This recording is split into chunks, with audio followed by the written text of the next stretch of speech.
બનાસકાંઠા જિલ્લાના શાકભાજી પકવતા ખેડૂતો હાલ મુશ્કેલીમાં મુકાયા છે। હાલમાં શાકભાજીમાં મંદી જોવા મળતા ખેડૂતોને માર્કેટમાં સારા ભાવ ન મળતા તેઓ પશુઓને શાકભાજી ખવડાવવા મજબૂર થયા છે। શાકભાજીના ભાવમાં મંદીના કારણે ખેડૂતોને શાકભાજીને હિંમતનગરમાં વેચાણ માટે લઈ જવાનો ખર્ચ પણ હાલ નથી નીકળી રહ્યો। ખેડૂતોને મોંઘાદાટ બિયારણ, દવાઓ, મજૂરી ખર્ચ માથે પડી રહ્યા છે। ખેડૂતો શાકભાજીના હોલસેલ માર્કેટમાં લઈને આવે છે, પરંતુ ખેડૂતોને એક થેલીના ફ્લાવર, કોબીજ, રીંગણ, મેથી સહિતના ટામેટા સહિતના પાકના પૂરતા ભાવ પણ મળતા નથી અને જેથી ખેડૂતોના જણાવ્યા અનુસાર 2 રૂપિયાથી લઈને 5 રૂપિયા સુધીના ફ્લાવર, કોબીજ, મેથી, ટામેટાના ભાવ તેઓને મળી રહ્યા છે। ખેડૂતો કહી રહ્યા છે કે હોલસેલના વેપારીઓ મફતના ભાવે અમારા શાકભાજી ખરીદી રહ્યા છે, તો સામે છૂટક વેપારીઓ પણ ખેડૂતોને લૂંટી રહ્યા છે તેવો આક્ષેપ કરવામાં આવી રહ્યો છે। 2 થી 3 એકરમાં વાવેતર કરેલ છે ફુલાવરનું અને વિઘાનું ખર્ચ 25 થી 35 હજાર રૂપિયા ખર્ચ થાય છે અને તે ખરેખર અત્યારે આ ખેડૂતને પાલવટે અનુસાર નહીં અને અમે માર્કેટમાં લઈ જઈએ છીએ તો તેનો 2 રૂપિયા ભાવ ચાલે છે, તેથી 2 રૂપિયા ભાવ ખેડૂતને પોસાતો નથી અને સેવાનું કામ કરે છે। ત્યારે આજે શાક માર્કેટની અંદર પુષ્કળ આવકના હિસાબે શાકભાજીમાં મંદી જોવા મળી છે। ફુલાવર સવારે 100 રૂપિયા મણ વેચ્યું, પાછળથી 50 રૂપિયાનો પાઉચ વેચ્યું છે। કોબીની હાલત ખરાબ છે આજે, અને ટામેટા આજે 100 રૂપિયા મણ થઈ ગયા છે, મેથી 100 રૂપિયા મણ થઈ ગઈ છે, રીંગણ 50નું પાઉચ, ફુલાવર 50નું પાઉચ। બહુ ભયંકર પરિસ્થિતિ થઈ ગઈ છે। ખેડૂતો માલ મૂકીને જતા રહ્યા એવી પરિસ્થિતિ છે। રીંગણનો ભાવ અમને પોસાય એવો મળતો નથી, 2 થી 3 રૂપિયા થાય છે। રીંગણ ભેંસોને નાખી દેવું પડે છે અને અમારે પેટ્રોલના પૈસા નહીં મળતા, મજૂરી એ નહીં મળતી, ભેંસોને ઢોરોને ખવડાવી દેવું પડે છે। ફુલાવરની 5 રૂપિયા 3 રૂપિયા જ જાય છે। શાકભાજીનો ભાવ એકદમ ડાઉન થઈ ગયો છે અને અમને કશું પાલવતું નહીં। અહીં લાયેલું એમ નમવા પડે છે અને પછી ઢોર ખવડાવી દેવું પડે છે। ફુલાવર છે, રીંગણ છે, મેથી બધાના ભાવ ડાઉન થઈ ગયા છે। તાપીના વ્યારા તાલુકાના સાંકડીથી દળકવાણાને જોડતા નવીઘાટ ગામ પાસે કોઝવેમાં ધોવાણ થતા ગામ લોકો પરેશાન થયા છે।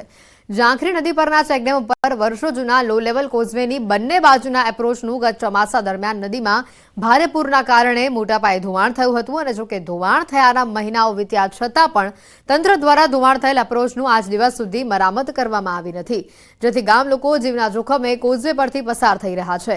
ગામ લોકોના જણાવ્યા અનુસાર વાહન લઈને પસાર થવું લોકો માટે ઘણું જ જોખમ ભર્યું છે।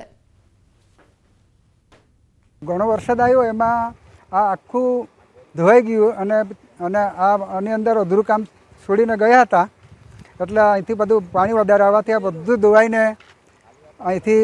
ધોવાઈને ખરેખર આ બધું ધોવાઈ ગયું છે અને હમણાં ઘણી જ તકલીફ પડે છે, કેમ કે વરસાદની અંદર વધારે પાણી આવે છે તો માણસો પણ નીચે પડી જાય એવી પરિસ્થિતિ છે। સ્થાનિકોએ રોષની સાથે કહ્યું કે અમે તંત્રને વારંવાર કોઝવેના સમારકામ માટે રજૂઆત કરી રહ્યા છે, પરંતુ તેમ છતાં જવાબદાર અધિકારીઓ અહીંયા ફરકતા પણ નથી। કોઝવે પર રેલિંગ પણ બનાવવામાં આવી નથી અને જેથી વાહન ચાલકો જીવના જોખમે કોઝવે ઉપરથી પસાર થવા મજબૂર બન્યા છે। અગાઉ પણ અહીંયા અકસ્માતના બનાવો બની ચૂક્યા હોવાનું સ્થાનિકોએ જણાવ્યું છે। ખાસ કરીને રાત્રિ દરમિયાન આ કોઝવે પરથી પસાર થવું એ ઘણું જ જોખમ ભર્યું છે। મહત્વનું છે કે વર્ષ 2000માં બનેલા કોઝવેમાં ચોમાસામાં ખૂબ જ વધુ પાણી આવતા લોકો કોઝવે સંપૂર્ણપણે બંધ થઈ જતા હોવાની ફરિયાદ કરી રહ્યા છે, જેથી સ્થાનિકો અહીંયા તંત્ર પાસે ઊંચો પુલ બનાવવાની પણ માંગ કરી છે। આ મારો અહીંયા કોઝવે પાસે ઘર છે, તો આ ચોમાસામાં વધારે પાણી આવવાથી આ બધું ધોવાઈ ગયેલું છે। અત્યારે હાલમાં અવર જવર કરવામાં બધા સ્લેબ તૂટી ગયેલા છે, તો અધિકારીઓ આવીને જોઈ ગયેલા છે, બાકી આજ સુધી કોઈ એક્શન લેવામાં આવી નથી। બને ત્યાં સુધી અધિકારીઓને જાણ કરવા વિનંતી કે જલ્દીમાં જલ્દી કામ ચાલુ કરે તો જરા અમને જવા આવવામાં સરળતા પડે।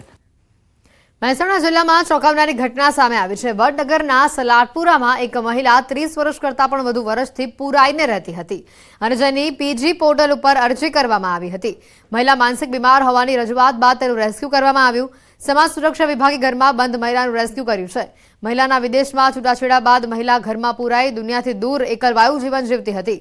મહિલાની રજૂઆતના 7 મહિના બાદ રેસ્ક્યુ કરવામાં આવ્યું। રેસ્ક્યુ બાદ તંત્ર દ્વારા મહિલાની સારવાર સહિતની કામગીરી હાથ ધરવામાં આવી છે। હાલ અમદાવાદની હોસ્પિટલમાં આ મહિલા સારવાર હેઠળ છે। બેનને રેસ્ક્યુ કરવાનો પ્રયત્ન કરી અને એમને જે ટ્રીટમેન્ટ આપવાનું છે એ ટ્રીટમેન્ટ પણ આપીને અત્યારે વધારેનો સારવાર માટે માનસિક બીમારીનું પણ થોડું એમને પ્રશ્ન છે, તો એ સારવાર માટે એમને આપણે હોસ્પિટલમાં દાખલ કરાયેલા છે। મૂળ પ્રશ્ન એમનો અસ્થિર મગજના લીધે એ પોતે બંધ કરીને રહેતા હતા. આજુબાજુના રહીશો એમને થોડા ખ્યાલ રાખતા હતા. રાજકોટ સિવિલ હોસ્પિટલમાં સુવિધા સાર્વજનિક મેડિકલ કેન્દ્રના નામે વિવાદ ઉભો થયો છે. જ્યારે તે વિગતો સામે આવી છે. અહીંયા જે મેડિકલ સ્ટોર ચાલી રહ્યું છે તે ટેન્ડરની પ્રક્રિયા વગર ચાલતું હોવાનું સામે આવ્યું છે અને આ અંગે મેડિકલ સ્ટોરના કર્મીને પૂછવામાં આવતું તેને જણાવ્યું કે આ મેડિકલ સ્ટોરનું સંચાલન લાઇફલાઇન હેલ્થ ઓર્ગેનાઇઝેશન ટ્રસ્ટ દ્વારા કરાય છે, જે ટ્રસ્ટના ટ્રસ્ટી છગનભાઈ કથિરિયા છે, જેની ટેન્ડરની પ્રક્રિયા છેલ્લા વર્ષ 2020માં કરવામાં આવી હોવાનો દાવો છે. પરંતુ બીજી બાજુ સિવિલ હોસ્પિટલમાં દવાઓનો અભાવ છે, જેથી ગરીબ દર્દીઓ મોંઘા ભાવની દવાઓ ખરીદવા માટે મજબૂર બન્યા છે. આ તરફ રાજકોટ સિવિલ હોસ્પિટલના હિસાબી અધિકારીએ નિવેદન આપ્યું છે કે મેડિકલ સ્ટોરને નોટિસ ફટકારવામાં આવી છે, જે ટૂંક સમયમાં ખાલી કરી દેવામાં આવશે. કોણીના ડોક્ટરે કીધું હતું કે તમને કોણી દુખે છે તો એના માટે છે ને તમારે ઇન્જેક્શન આપવું પડશે. એટલે ઇન્જેક્શન લેવા નીચે મેડિકલમાં ગયો 3 નંબરમાં, તો અંદર સિવિલ વાળાએ કીધું આ ઇન્જેક્શન અહીંયા નહીં મળે, તમારે પ્રાઇવેટમાંથી સુવિધામાંથી લેવું પડશે. એટલે પ્રાઇવેટમાંથી મેં ઇન્જેક્શન લીધું, 90 રૂપિયાનું ઇન્જેક્શન આવ્યું. આ દવા અંદર મળતી નથી. પગના દુખાવાની દવા લેવા આવ્યો હતો, બીપીની આપી, દુખાવાની બહારથી લેવી પડે. અહીંયા એ કે અંદરથી લઈ લ્યો મેડિકલમાંથી, સરકારીમાંથી. હે ના, એ કે સિવિલમાં એ દવા નથી રાખતા દુખાવાની. આ પગમાં નસ દબાઈ છે ને દવા મારી ચાલુ છે અહીંથી, તો 2 દવા આપી છે ને 1 દવા એને એમ કીધું બહારથી લઈ લ્યો. ના, એને એમ કીધું અહીં નથી, એવું બહારથી લેવાની છે એવું કહી દીધું અમને. થોડીક દે, હા થોડીક દે ને બીજી બહારની લખી દે.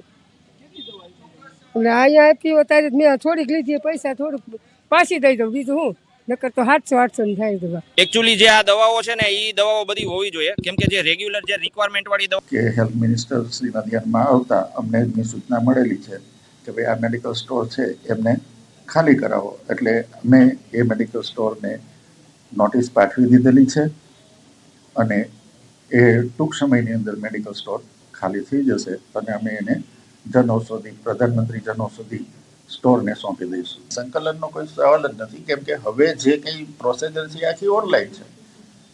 મારી પાસે ધારો કે ગાંધીનગરની અંદર જીએમએસએલની અંદર કેટલી દવા છે તો ઓનલાઈન હું બેઠા બેઠા જોઈ શકું છું. એટલે સંકલનનો કોઈ અભાવ નથી.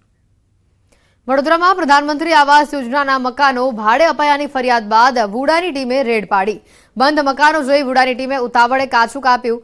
વુડાની ટીમે 150 જેટલા મકાનો બહાર આડેધડ નોટિસ ચોંટાડી દીધી. વુડાની ટીમે કોઈ તપાસ કર્યા વિના જ મકાનો બહાર નોટિસ ચોંટાડતા સ્થાનિકો રોષે ભરાયા. સ્થાનિકોના જણાવ્યા અનુસાર વુડાની ટીમે મકાનો ભાડે ન આપ્યા અને નોકરીએ ગયા હોય તેવા લોકોના ઘરે પણ નોટિસ ચિપકાવી દીધી છે, જેથી લોકોને ન છૂટકે વુડાના ધક્કા ખાવાની હવે નોબત આવી છે. સ્થાનિકોએ કહ્યું કે વુડાના અધિકારીઓએ મકાન માલિકની ખરાઈ કર્યા બાદ નોટિસ મારવાની જરૂર હતી. વુડાની ટીમ આવીને ચેકિંગ હાથ ધરવામાં આવ્યું છે કે જે અહીંયા કોઈ ભાડેથી રહેતા હોય કે મકાન બંધ હોય, જેઓને મકાન મળ્યા છે તેમ છતાં આજે